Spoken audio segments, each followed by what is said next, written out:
বান্দারে 24টা ঘন্টার একটা সেকেন্ড আমি মালিক ঘুমাই না।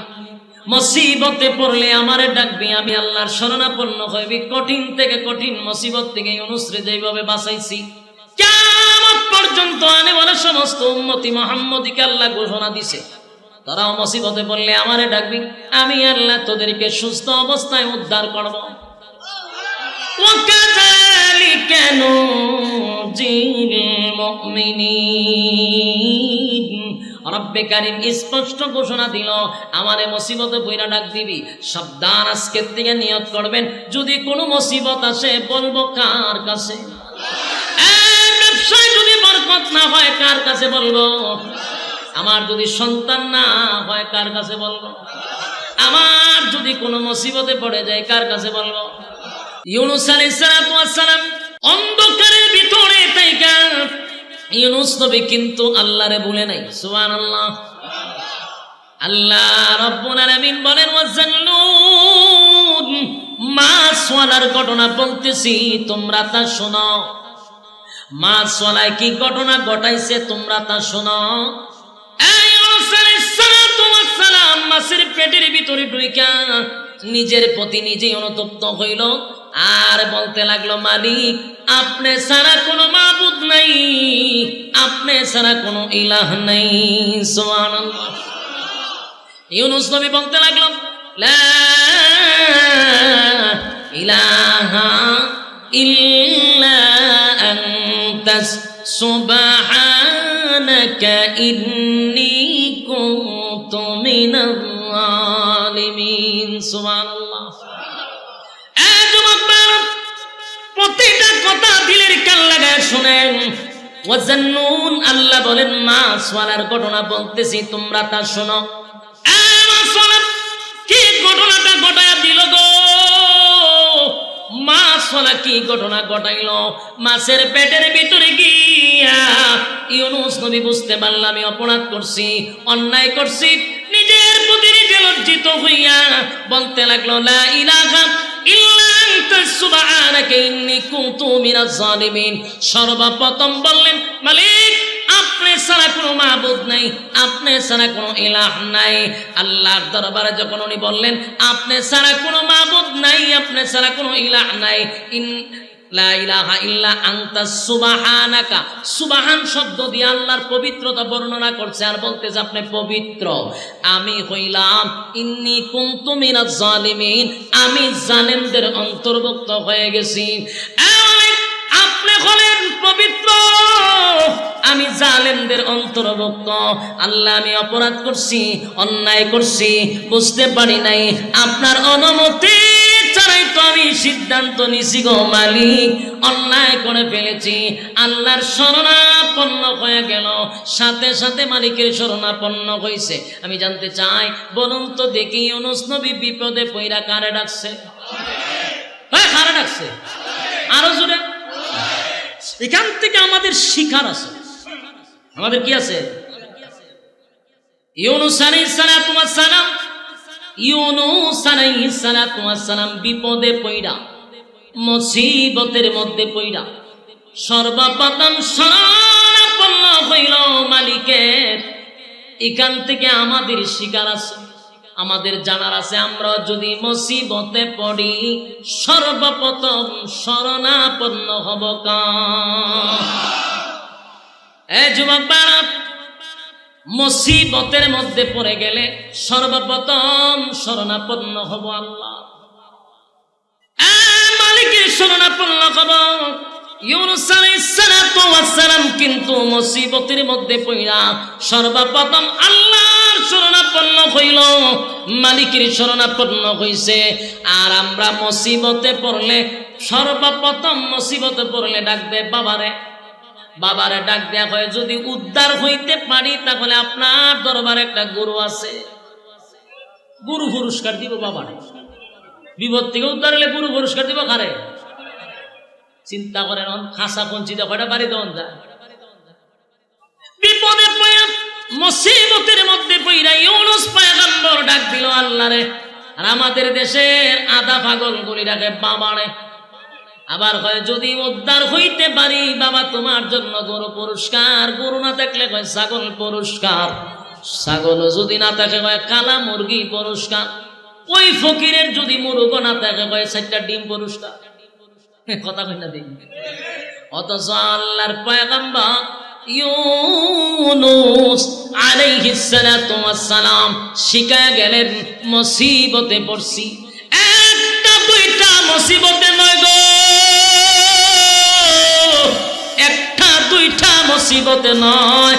স্ত্রী চলে গেল, 2টা সন্তান উদাও হয়ে গেল, নিজে মাছের একটা মাছের পেটের ভিতরে নয় 2টা মাছের পেটের ভিতরে সাগরের তলদেশে গিয়া পৌঁছে গেছে। মুসিবতে পয়রা বলেন লা ইলাহা ইল্লা আনতা সুবহানাকা ইন্নী কুনতু মিনাজ জালিমিন। মালিক আমি জানি আপনি ছাড়া কোনো মাবুদ নাই, কোনো ইলাহ নাই, আপনি পবিত্র, আমি জালেমদের অন্তর্ভুক্ত হয়ে গেছি, আমি নিজেই অপরাধ করছি, আপনার হুকুম ব্যতীত আমি চলে আসছিলাম। আল্লাহ আমি বুঝতে পারছি।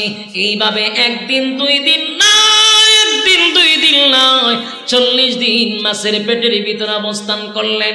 40 দিন মাছের পেটের ভিতরে 1.5 লক্ষ বার লা ইলাহা ইল্লা আনতা সুবহানাকা ইন্নী কুনতু মিনাল জালিমিন। একবার 2 বার নয়, 1.5 লক্ষ বার ইউনূস নবী লা ইলাহা ইল্লা আনতা সুবহানাকা ইন্নী কুনতু মিনাজ জালিমিন পড়তে লাগলেন। 1 দিন 2 দিন নয়, 40 দিন। আল্লাহ বলেন ইউনূস যদি শরণাপন্ন আমি আল্লাহর না হইতো, কিয়ামত পর্যন্ত ইউনূসকে আমি মাছের পেটের ভিতরে রেখে দিতাম। ইউনূস যখন মাছের পেটের ভিতরে তাকিয়া মালিকের শরণাপন্ন হয়ে গেল, আল্লাহ বলেন মাছওয়ালার ঘটনা শোনো, আমি মাছওয়ালার ঘটনা বর্ণনা করতেছি। মাছওয়ালা যখন একাধারে 40 দিন পর্যন্ত যখন আমি আল্লাহরে ডাকতে লাগলো, নিজের অপরাধের উপরে লজ্জিত হয়ে গেল। আল্লাহ তখন জবাব দিছে, মালিক তখন জবাব দিয়া বলে ফাস্তাজাবনা লাহু ওয়া নাজ্জাইনাহু মিনাল গাম্মি ওয়া কাযালিকা নুজিল মুমিনিন। সুবহানাল্লাহ।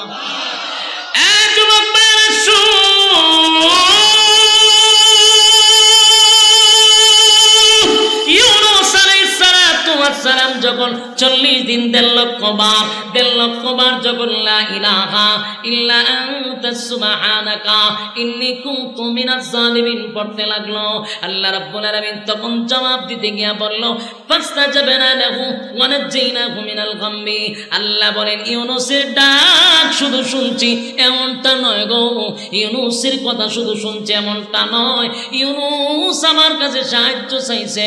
আমি আল্লাহ ইউনূস নবীরে কঠিন থেকে কঠিন মুসিবত থেকে আমি আল্লাহ ইউনূস নবীরে অক্ষত অবস্থায় সুস্থ অবস্থায় ইউনূস নবীরে আমি ফিরাইয়া দিছি।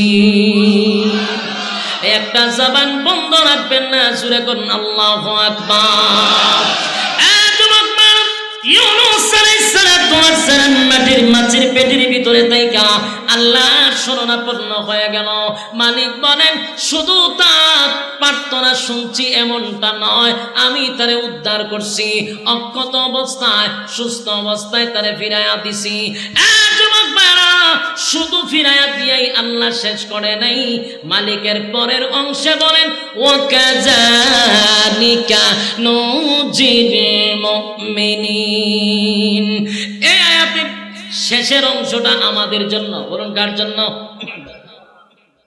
এই আয়াতের শেষের অংশটা কিন্তু আমাদের জন্য। ওয়া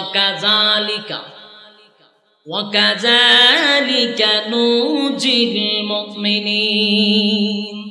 আপনি কারিম বলেন এই ইউনূস আলাইহিস সালাতু ওয়াস সালামকে উদ্ধার করছি এমনটা নয় গো, কিয়ামত পর্যন্ত যারা মুসিবতের মধ্যে পড়ে যাবে, শরণাপন্ন হবে আমি আল্লাহ, আমি ওয়াদা দিলাম কিয়ামত পর্যন্ত মুমিনদেরকে আমি এইভাবে হেফাজত করব।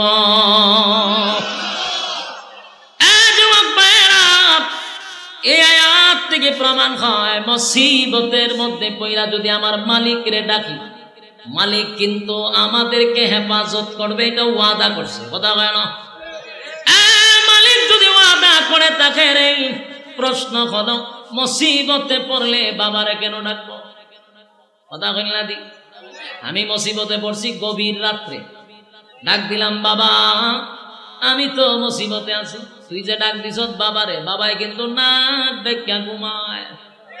কথা ঠিক? বাবার ঘুম আছে? বলুন তো দেখি, পীরের ঘুম আছে না নাই?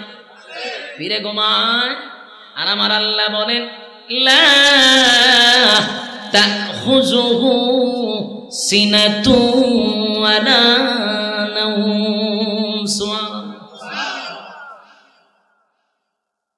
আল্লাহ বলে আমার ঘুম নাই, আমার তন্দ্রাও নাই। ঘুম নাই, তন্দ্রাও নাই। 24টা ঘন্টার একটা সেকেন্ড আমি আল্লাহ ঘুমাই না। বান্দারে 24টা ঘন্টার একটা সেকেন্ড আমি মালিক ঘুমাই না। মুসিবতে পড়লে আমারে ডাকবি, আমি আল্লাহ তোর, আমার আল্লাহ, আমি আল্লাহর শরণাপন্ন হইবি। কঠিন থেকে কঠিন মুসিবত থেকে ইউনূসরে যেভাবে বাঁচাইছি, কিয়ামত পর্যন্ত আনে বলে সমস্ত উম্মতি মুহাম্মদীকে আল্লাহ ঘোষণা দিছে, তোরাও মুসিবতে পড়লে আমারে ডাকবি, আমি আল্লাহ তোদেরকে সুস্থ অবস্থায় উদ্ধার করব। ওয়াকাযালিকা নুজিল মুমিনিন। রব্বে কারীম স্পষ্ট ঘোষণা দিল, আমারে মুসিবতে পইরা ডাক দিবি, সাবধান আজকের থেকে নিয়ত করবেন, যদি কোনো মুসিবত আসে বলবো কার কাছে? ব্যবসায় যদি বরকত না হয় কার কাছে বলবো? আমার যদি সন্তান না হয় কার কাছে বলবো? আমার যদি কোনো মুসিবতে পড়ে যায় কার কাছে বলবো? কোন বাবাই, কোন জড়ায়, কোন ল্যাংটায় আমার মুসিবত দূর করতে পারে না। কথা বলেন না? যদি কয় মুসিবত দূর করবে, যদি এরকম কেউ কয় আধা ঘন্টা, কয় ঘন্টা জুতাটা বেরিয়ে থইব, বলুন কি দিয়া বাইরানি পরে কইবেন যে তুই যে এখন তোর তো জুতাটা বাইরিলা, তুই তো একটা মুসিবতে আসলে, তোর বাবাই তোরে বাঁচাইল না। কথা বলেন না দি? তোর উপরে জুতার বাড়ি, তার মানে তুই বড় মুসিবত আছে। এত বড় মুসিবত তোর উপরে গেল, তোর বাবাই বাঁচাইল না কেন? কথা বলেন না দি? এইটা হইলো তার প্রথম শাস্তি। আল্লাহ ছাড়া কারো কাছে চাওয়া যাবে না। সন্তান দেওয়ার মালিককে, ব্যবসায় বরকত দেওয়ার মালিককে। আমার সবকিছু আল্লাহর জন্য, তাহলে আমার সম্পদের মালিক কি বাবা? সাবধান। ওয়াকাযালিকা নুজিল মুমিনিন। কিয়ামত পর্যন্ত আর আমার সমস্ত উম্মতি মুহাম্মদীকে আল্লাহ ঘোষণা দিছে, বান্দারে ইউনূস রে বাঁচাইছি, শুধু তাই না তোদেরকেও আমি উদ্ধার করব। সুবহানাল্লাহ। যুবক ভাই, ইউনূস নবী যখন আল্লাহর শরণাপন্ন হইল, আল্লাহ মাছের পেটের ভিতরে ব্যথা সৃষ্টি করে দিল। মাছের পেটের ভিতরে ব্যথা শুরু হয়েছে। মাছের পেটের ভিতরে প্রচন্ড ব্যথা। মাছটা সাগরের তলদেশে ছিল, পাগলের মতো দৌড়াদৌড়ি শুরু করছে। একটা পর্যায়ে ইউনূস নবীরে ভূমি করে মাছটা সাগরের পারে উঠায় দিছে। 40 দিন পর্যন্ত অন্ধকার, চারটা অন্ধকারের ভিতরে ইউনূস নবী ছিল। জমিন আসার পরে ইউনূস নবী বড় দুর্বল। ইউনূস নবী উঠতে পারে না, দাঁড়াইতে পারে না, শরীরটা বড় দুর্বল হয়ে গেছে। ইউনূস নবীকে আল্লাহ এমন ভাবে হেফাজত করলেন, ইউনূস নবী যখন জমিনে উঠে গেল, আল্লাহ বলেন আমি সাথে সাথে লতা পাতার ব্যবস্থা করে দিছি। ইউনূস নবীকে লতা পাতা দিয়া ইউনূস নবীরে ছায়া দিলাম, যেন রোদের আলো ইউনূস নবীর শরীরে না লাগে। ওই জায়গায় জিবরাইলকে পাঠাই আল্লাহ খেজুর গাছের ব্যবস্থা করে দিল, ডালিম গাছের ব্যবস্থা করে দিল, আঙ্গুর গাছের ব্যবস্থা করে দিল। ইউনূস নবী কিছুদিন এখানে থাকলেন, আঙ্গুর খাইলেন, খেজুর খাইলেন, মিষ্টি পানির ব্যবস্থা করে দিল। ইউনুস নবী কুদরতি ভাবে আল্লাহ তার চিকিৎসা নিল, ইউনুস নবী পুরাপুরি সুস্থ হলো। এবার ইউনুস নবী বসার থেকে ওইটা দাঁড়াইছে, এখন দেহে হাঁটতেও পারে, শরীরে একটা শক্তি আছে। এবার ইউনুস নবী সুস্থ হওয়ার পরে সিদ্ধান্ত নিল, যে ভুলটা আমি করছি এখন এই ভুলের মাসুল আমি দিতে যাব। আমি আবার নিনুয়া নামক শহরে যাব গো, যাদেরকে রেখে আমি আল্লাহর ওয়ার্ডার ছাড়া রওনা দিছিলাম। আল্লাহ আমারে পাকড়াও করছে, আবার আমার মালিক আমারে সুস্থ অবস্থায় ফিরাইও দিছে। আমি আমার আগের ভুলটা শুধরাইতে যাব। ইউনুস নবী সুস্থ হইয়া নিনুয়া নামক শহরের উদ্দেশ্যে রওনা দিল। একটা কথা ইয়াদ রাখবেন, ইউনুস নবী কিন্তু পরীক্ষায় পড়ছে, পরীক্ষায় পড়ার পরে ফার্স্ট ডিভিশনে পাস করছে। কথা হয় না? ইউনুস আলাইহিস সালাতু ওয়াস সালাম মাছের পেটের ভিতর থেকে বাহির হওয়ার পরে পুরাপুরি সিদ্ধান্ত নিল, নিনুয়া নামক শহরের মানুষ যদি আমারে মারে মারবো, আমারে হত্যা করলে করবে, কিন্তু আমি আবার যাব, তাদেরকে আবার দাওয়াত দিব, আবার কালেমার দাওয়াত দিব। আবার ইউনুস নবী রওনা দিল নিনুয়া নামক শহরের উদ্দেশ্যে। রাস্তায় যখন উঠে গেল, যেই মাত্র রাস্তায় উঠে গেল, এবার চলতেছে সামনের দিকে, একটা মানুষ হঠাৎ করে আড়াল থেকে ডাক দিয়া বলে, ওগো আল্লাহর পয়গম্বর ইউনুস, একটু দাঁড়ান, আপনার সঙ্গে কথা আছে। সুবহানাল্লাহ। বাড়ি গিয়া হয়ে 40 বছর দাওয়াত দিল, কেউ কোনোদিন পয়গম্বর বইলা ডাক দিছে? কেউ কোনোদিন আল্লাহর পয়গম্বর বলে ডাক দেয় না। ইউনুস নবী আশ্চর্য হয়ে গেল, কে রে, আমি যে আল্লাহর পয়গম্বর এটা জানলো কেমন? পিছনের দিকে তাকায়া দেখেন একটা মাছ বিক্রি করে এমন একটা লোক দৌড়ে এসে বলেন, আপনি কি আল্লাহর পয়গম্বর ইউনুস? ইউনুস নবী কয়, আমার আপনি চিনলেন কেন? আপনার চেহারা দেখে চিনছি, এবং আমি এটা জানতে পারছি আপনি আল্লাহর পয়গম্বর, আমি আপনারে দেখে বুঝতে পারছি। আগো নবীজি, আপনি দাঁড়ান, আপনার জন্য সুসংবাদ আছে। মাছওয়ালা দৌড়াইয়া ঘর থেকে তার ছোট বাচ্চাটারে আইনা দাঁড় করাইছে, এটারে মাছে নিয়ে গেছিল, এই বাচ্চারে ইউনুস নবীর সামনে দাঁড় করাইছে। ওইটাকে আপনার সন্তান? ইউনুস নবী কয়, এটা তো আমার ছোট ছেলে, তুমি পাইলা কই? এটা না মাছে খাইলো, তুমি পাইলা কেন? ওই লোকটা বলে, হুজুর, এই জন্যই তো আপনারে বলছি আপনি আল্লাহর পয়গম্বর, যার সন্তানকে মাছে নিজে আইনা আমার কাছে দিয়া গেছে। মাছের জবান দিয়ে আল্লাহ কথা বলাইয়া দিল। মাছ বলতে লাগলো, সাবধান, এটা আল্লাহর পয়গম্বরের সন্তান, কোনো আমানতের খেয়ানত করবি না। ইউনুস আসবে, আবার ইউনুস পয়গম্বরের কাছে তার সন্তান ফিরাইয়া দিবি। জোরে জোরে কোন সুবহান। ইউনুস নবী আল্লাহর শুকরিয়া আদায় করতেছিল, আর শুকরিয়া আদায় করতে গিয়ে সেজদায় পড়ে কান্না শুরু করছে। ছোট সন্তান তারে পাইছে। আমি আপনাদের কাছে প্রশ্ন করি, আপনার কলিজার টুকরার সন্তান যদি বাঘে অথবা মাছে খেয়ে ফেলে, আপনি তো নিশ্চিত যে মারা গেছে। আবার যদি 50 দিন 2 মাস পরে যদি ছেলে ফিরত পান, কেমন খুশি? কথা কই না দি? সন্তান পাইয়া আল্লাহর কুদরতি পায়সা যায় দিয়া কান্দে আর বলে, মালিক, এত খুশি, আমার সন্তানকে আমি ফেরত পাইছি। এবার সন্তানটারে খুশির ছুটে কাঁদে নিয়া, খাদলই না বাচ্চারা, কাঁদে নিয়া তারপরে যাইতেছে আনন্দে, বাচ্চা পাইছে, বাচ্চা খান দুইটা। কিছুক্ষণ যাওয়ার পরে পাহাড় থেকে একটা আওয়াজ আসলো, এক কাটুরিয়া বলে, হুজুর, আপনি কি আল্লাহর পয়গম্বর? আপনি কি আল্লাহর পয়গম্বর ইউনুস? ইউনুস নবী আশ্চর্য হইয়া কয়, 40টা বছর দাওয়াত দিলাম, একটা মানুষ আমারে কোনোদিন নবী বলে ডাক দিল না, আমারে নবী হিসাবে বিশ্বাস করলো না। আজকে কে গো পিছন থেকে আমারে নবী বইলা ডাক দাও? কাটুরিয়া বলে, আমি আপনারে চিনতে পারছি, কারণ আপনার কাঁধে যে বাচ্চাটারে দেখছি, বাচ্চাটারে দেখে চিনতে পারছি, কারণ এটার একটা পুরা হুবহু কপি আমার কাছে আছে। ডুপ্লিকেট আরেকটা আছে। তখন কাটুরিয়া আপনার দাঁড়ানো নাইতেছে, ওই কাটুরিয়া গিয়া বড় ছেলেটা রান্না দিচ্ছে। সুবহানাল্লাহ। বড় ছেলেটারে কি খাইছিল? ইউনূস আলাইহিস সালাম বলেন, কাটুরিয়া এই ছেলেরে তো বাগে নিয়ে গেছিল, কেমনে পাইলাম? বলে বাঘ আইনা আমার কাছে দিয়ে গেছে। বাঘ আমার কাছে আইনা দিয়ে গেছে। এ যুবক ভাই, আবার গিচ্ছা কাহিনী মনে করেন না, সাবধান। কিছু কিছু বক্তা আছে ফিরের বাঘের গিচ্ছা করে, এই গিচ্ছা না, সাবধান। এটা আল্লাহর কুদরত ছিল, এটা কোনো ফিরের কেরামতি না।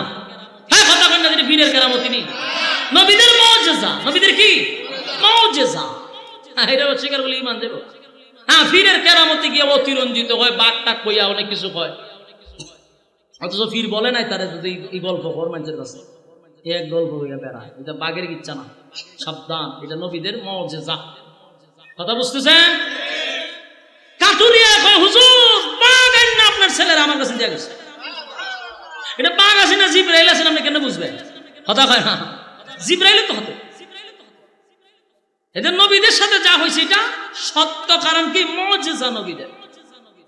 হ্যাঁ, আল্লাহ তো ওনার পরীক্ষা ফলাইছে, এমন পরীক্ষায় ফলাইছে নবীদেরকে, অনেক পরীক্ষায় ফলায় আল্লাহ, পরীক্ষা করে এবং ফার্স্ট ডিভিশনে তারা পাস করে, রেজাল্ট খুব ভালো। আপনার কাজে সন্তানটারে দেখে বুঝতে পারছি এটা আপনার সন্তান, আর আপনার সন্তান হলে আপনার পয়গম্বর। কারণ যেই বাঘ আপনার সন্তানকে আমার কাছে দিয়া বলে পয়গম্বরের সন্তান, বিয়াদবি করবি না। সুবহানাল্লাহ। ইউনূস নবী সিজদায় পড়িয়া কান্না শুরু করছে, মালিক আপনার দরবারে শুকরিয়া জানাই, দুইটা ছেলেরই ফিরত পেয়েছে। খুশি না বেজা? আনন্দ কাটে। ইউনূস আলাইহিস সালাম দুইটা সন্তানকে লইয়া বুক বড়া আশা লইয়া আমার কাছে নিনুয়া নামক শহরের দ্বার প্রান্তে যাইতে কিছু বকাটে লোক নবীর আটকেছে। আটকায়, ওজোর আপনি দাঁড়া, সুসংবাদ আছে। বলে কি সংবাদ? আপনার বিবিরে লইয়া যান। সুবহানাল্লাহ। সব হারাইয়া ইউনূস নবী মাছের পেটের ভিতরে গেছিল। আল্লাহ মাছের পেটের ভিতর থেকে বাকির কইরা সব ফিরাইয়া দিল। ওনার বিবির আনছে, আয়না গজু আপনার বিবির বিন্দু পরিমাণ কোনো খেয়ানত হয় নাই।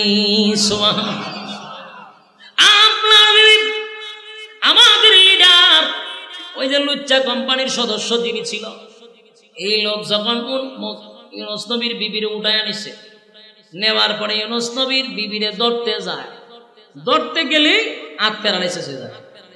সুবহানাল্লাহ। বাড়ি গিয়া ধরতে গেলে কি হয়? হাত প্যারালাইসিস হয়ে যায়। তখন থেকে শিক্ষা শুরু করে। আবার ইউনূস নবীর বিবিরে কয়, আমি আর এই জীবনে কাম করতাম না, তো বাবু আমার আটটা ভালোই তো, তুমি তোমার রবের কাছে বলো। ইউনূস নবীর বিবি যখন দোয়া করে, হের হাত আবার ভালোই দাঁড়া। কিন্তু একটা কথা ইয়াদ রাখবেন, কুকুরের লেজ কোনোদিন সোজা হয়? কথা হয় না? লুচ্চা সেটি কোনোদিন ভালো হয়নি। কথা হয় না? আগে লুচ্চামি করছে, বিয়া করেছে মা বাপের দিয়া, বিয়া করার পরে হে বেড়া দিয়া ওই ফাঁকে দিয়া ওবাই দিয়া বাজে ছায়া থাকে, চোখ সমস্যা। বাস্তব না বাস্তব? কিসের সমস্যা? চোখ সমস্যা, চরিত্রের সমস্যা। এর যে হাত ভালো হয়েছে দোয়া করার পরে, হে ভালো হওয়ার পরে আবার ধরতে চায়, ভালো হইতে পারে কিনা ধরতে চায়, আবার ধরতে চায়। ইউনূস নবীর বিবিকে যখন আবার ধরতে যায়, অটোমেটিক তার হাত আবার প্যারালাইসিস হয়ে যায়, আবার চিৎকার শুরু করে। চিৎকার শুরু করে আর যখন শেষ, এই শেষ, তওবা করছি, এই ভুল আর করতাম। ইউনূস নবীর বিবি আবার দোয়া করে, হে হাত আবার ভালো হয়। কিছুদিন পরে হে আবার চিন্তা করে, আবার নিধরণ যায়, হে আবার ধরতে যায়, আবার হাত প্যারালাইসিস। এমন হয় আর করতাম না। ইউনূস নবী ভাই, তোর চরিত্র খারাপ, কিছুদিন তুই প্যারালাইসিস অবস্থা থাক, তাহলে বিপদ আছে, কিভাবে থাক, তোর হাতে সুযোগ হইতো না। শেষের দিক দিয়া বলছে যে আমি আর জীবনে এমন ভুল করবো না, তুমি যেই রবের উপরে ঈমান আনছো আমি সেই রবের উপরে ঈমান আনলাম। সুবহানাল্লাহ। হাত ভালো হয়েছে, আর ধরছে না, ভালো গেছে। ইউনূস নবীকে বলেন যে আপনার বিবির কোন দিক দিয়ে খেয়ানত হয় নাই। সুবহানাল্লাহ। বিবি পাইছিনি, বাচ্চা পাইছিনি, সর্বহারা হয়েছিল ইউনুস পয়গম্বর। কথা কি বুঝতেছেন? সময় শেষ। আপনারা যে লম্বা সময় গরমের মধ্যে বয়ে রয়েছে, বিরক্ত লাগতেছে, শেষ করে সময় শেষ। ইউনুস নবী আবার নিজের স্ত্রী পাইল, 2টা সন্তান পাইছে, হারানো সন্তান, পীড়া পাইছে, সব পীড়া পাইছে। এবার তার সন্তানগুলি লইয়া, স্ত্রী লইয়া মনের আনন্দে ইউনুস নবী নিনুয়া নামক শহরে যায়। সুবহানাল্লাহ। যেই নিনুয়া নামক শহরে গজব আইসা ধ্বংস করে দেওয়ার কথা ছিল গো, ধ্বংস হয়ে যাওয়ার কথা ছিল, আল্লাহর পক্ষ থেকে গজব আসার কথা ছিল। গজব আইসা সব ধ্বংস করে দেওয়ার কথা। ইউনুস নবী তো এখনো জানে না নিনুয়া নামক শহরের মানুষের ব্যাপারে। কথা কোন ঠিক? ইউনুস আলাইহিস সালাম বিবি সন্তান লইয়া নিনুয়া নামক শহরে ঢুকছে। ঢুইকা গিয়া দেখে সব পরিবর্তন। মানুষ যখন ইউনুস নবীকে একটু দেখতে পাইল, পাগল পাগল হইয়া নিনুয়া নামক শহরের মানুষ ইউনুস নবীরে জড়াইয়া ধইরা কান্না শুরু করছে। আর বলে, নবী গো, গোটা নিনুয়া নামক শহর ঘুরে ঘুরে ঘুরে ঘুরে ঘুরে ঘুরে ঘুরে ঘুরে আপনাকে তালাশ করলাম। আল্লাহর পয়গম্বর, কত না জায়গায় আপনারে তালাশ করলাম, 50টা দিন আপনারে তালাশ করলাম, কোথাও পাইলাম না। ইউনুস নবী আশ্চর্য হয়ে গেল। যেই জাতি আমারে কোনোদিন ইউনুস সুন্দর করে ডাক দেয় নাই, ধমক দিয়া কথা বলতো, আমারে অত্যাচার করত, গালি দিত, আজকে আমারে আল্লাহর পয়গম্বর বলে ডাক দেয়। ইউনুস নবী আশ্চর্য হয়ে গেল। এবার তাদের মধ্যে মাতব্বর ডাক দিয়া বলি, ইউনুস, চিন্তার কোনো কারণ নাই গো আল্লাহর পয়গম্বর। যেই নিনুয়া নামক শহরের 4 লক্ষ মানুষকে বেঈমান অবস্থায় আপনি রেখে গেছিলেন, আমরা 4 লক্ষ মানুষ আপনার মালিকের উপরে ঈমান এনে কালেমা পড়ে মুসলমান হয়ে গেছি। ইউনুস আলাইহিস সালাম কিন্তু মাঝখানে একটা পরীক্ষা দিছে, বড় মুসিবতের পরীক্ষা, ঠিক কিনা? এত বড় পরীক্ষায় উত্তীর্ণ হওয়ার পরে আল্লাহর রেজাল্টটা কত ভালো দিছে। সুবহানাল্লাহ। শহরের প্রত্যেকটা মানুষ ঈমান আনছে এবং তাদের পয়গম্বরকে তারা মেনে নিছে। যুবক ভাইরা আমার, এই ওয়াজান্নুন মাছওয়ালার ঘটনার থেকে কি শিখলাম? মাছওয়ালার ঘটনার থেকে এটাই শিখতে পারলাম। আল্লাহ বলেন, মাছওয়ালার ঘটনা শোনো।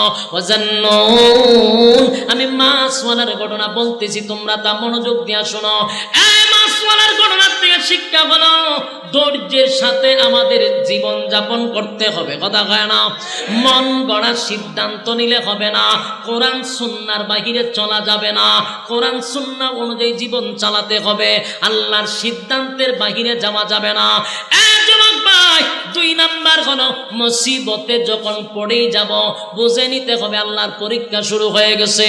মালিক যখন আমাদেরকে পরীক্ষা করবে, তখন ধৈর্যের সাথে আমাদের সবর করতে হবে এবং আল্লাহর শরণাপন্ন হইতে হবে। আল্লাহর শরণাপন্ন যদি হয়ে যাই, সেই মালিক আবার ওয়াকাযালিকা নুজিল মুমিনিন, আল্লাহ বলেন, আমি তোমাদেরকে উদ্ধার করব, এর মধ্যে কোনো সন্দেহ নেই। আমরা চাইব কার কাছে? আত্মীয় এখন কার কাছে চাইব? জোরে কর, লিল্লাহি তাকবীর। আল্লাহ সবাইকে মানার, আমল করার, বলনেওয়ালা শুননেওয়ালা উভয়কে সহি আমল করার তৌফিক দান করুক, সকলে বলে আমিন। আল্লাহুম্মা সাল্লি আলা মুহাম্মাদিন ওয়া আলা আলি মুহাম্মাদ কামা সাল্লাইতা আলা ইব্রাহিম ওয়া আলা আলি ইব্রাহিম ইন্নাকা হামিদুম মাজিদ। সবাই দোয়া শরীক হই, আমরা বৃষ্টির জন্য দোয়া করব ইনশাআল্লাহ। আল্লাহুম্মা আমিন। ربنا ظلمنا أنفسنا وإن لم تغفر لنا وترحمنا لنكونن من الخاسرين إن صلاتي ونسكي ومحياي ومماتي لله رب العالمين رب العالمين আপনার কুদরতি নজর দিয়ে একটু তাকান। আপনার কত মহব্বতের বান্দারা আরামের ঘুম হারাম করে নরমাল বিছানার মধ্যে ঘন্টার পর ঘন্টা প্রচন্ড গরমে বসে আছে। কত সাদা সাদা দাড়িওয়ালা মুরব্বীরা হাত বাড়াইছে, কত হাজি সাহেবরা হাত বাড়াইছে, কত নৌজুয়ান ভাইয়েরা হাত বাড়াইছে। আল্লাহ ছোট ছোট সঠিক সরল রাস্তার উপরে চলার তৌফিক দেন, যেমনে চললে আপনি খুশি ওইভাবে চলার তৌফিক দেন, চলার পথে শয়তানের ওয়াসওয়াসা থেকে হেফাজত করেন রব্বুল আলামিন। আমরা যারা হাত বাড়াইছি আল্লাহ, এই মাহফিলটা যারা করছে আপনার তো জানার বাকি নাই। কেউ টাকা দিয়া, পয়সা দিয়া, বুদ্ধি দিয়া, শ্রম দিয়া, রান্না বান্না কইরা, যে যেমনে পারছে মাহফিলটার জন্য রাত দিন অক্লান্ত পরিশ্রম করছে।